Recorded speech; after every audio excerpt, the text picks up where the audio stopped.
ஐயா, இது இல்லாம இன்னும் நிறைய இருக்கியா.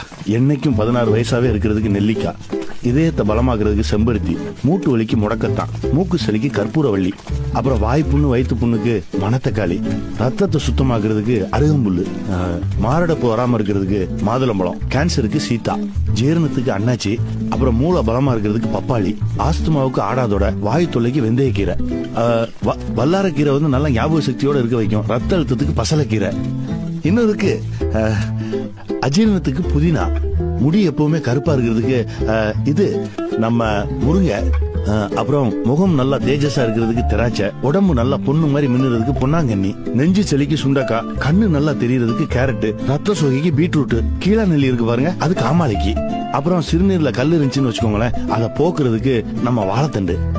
இதெல்லாம் உணவா இருந்துச்சு நமக்கு. இப்ப நோய் வந்தா சாப்பிட மருந்தாக்கிட்டாங்க.